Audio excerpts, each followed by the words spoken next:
સુરતના નાનપુરા વિસ્તારમાં માથાભારે શખ્સની છાપ ધરાવતા અને કુખ્યાત સંજુ કોઠારી ગેંગ સાથે સંકળાયેલા વલી સૈયદ સામે તંત્રએ લાલાંક કરી છે. શહેરની ધોતીવાલા બેકરી પાસે આવેલી સરકારી જમીન પર ગેરકાયદે ખડકી દેવાયેલી 30 કેબિન અને 9 દુકાનો પર બુલડોઝર ફેરવી દેવાયું છે. નજીકના કબ્રસ્તાનમાંથી વીજળીની ચોરી કરી આ દુકાનો અને કેબિનમાં પૂરી પડાતી હોવાનું સામે આવ્યું છે. વલી સૈયદ આ કેબિન અને દુકાનો ભાડે આપી દર મહિને 3.5 લાખના ભાડાની બેઠી આવક મેળવતો હતો. સરકારી જમીન પર 15 વર્ષથી વલી સૈયદે દબાણ કર્યું હોવા છતાં અત્યાર સુધી કેમ કાર્યવાહી નહોતી થઈ અને તેને લઈ પણ સવાલો ઉઠ્યા છે. વલી સૈયદ આ સરકારી જમીનનો ઉપયોગ પોતાના અંગત આર્થિક સ્વાર્થ માટે કરતો હતો. તેની આ જગ્યા પર અંદાજે 30 જેટલી નાની કેબિન અને 9 જેટલી મોટી પાકી દુકાનો બનાવી દીધી હતી. આ દુકાનો અને કેબિનો નાના વેપારીઓને ભાડે આપીને તે દર મહિને લાખો રૂપિયાની કમાણી કરતો હતો.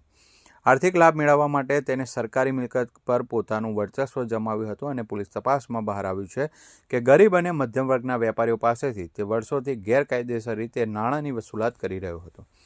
આ માથાભારે શખ્સ દ્વારા ભાડા વસૂલાતની પદ્ધતિ પર અત્યંત ચોંકાવનારી હતી.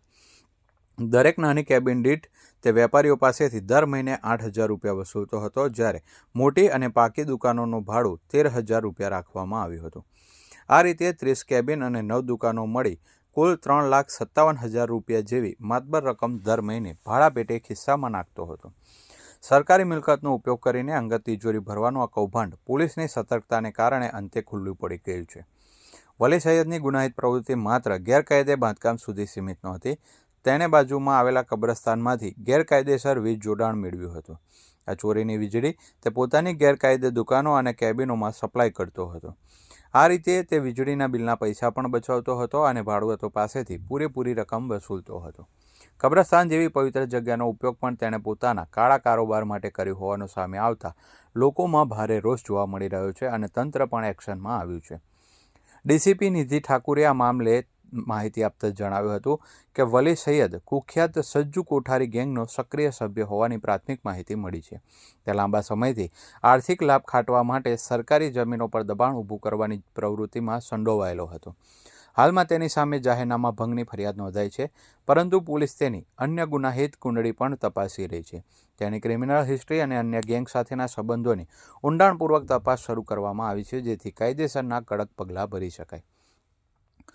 આઠવા લાઇન્સ પોલીસ દ્વારા કરવામાં આવેલી આ કામગીરીથી નાનપુરા વિસ્તારના માથાભારે તત્વોમાં ફફડાટ વ્યાપી ગયો છે. વર્ષોથી જામી પડેલા દબાણને દૂર કરી પોલીસે સાબિત કર્યું છે કે કાયદાથી ઉપર કોઈ નથી. अठवा लाइन्स पुलिस स्टेशन विस्तार में सरजू कोठारी गैंग के साथ जुड़ा हुआ एक आदमी है वली मोहम्मद हसन सैयद.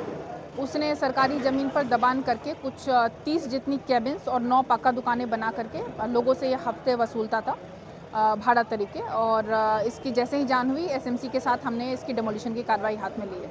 ये कितने साल से था मैडम, और जो संजू कोठारी गैंग है कितना था और कब से जुड़ा था?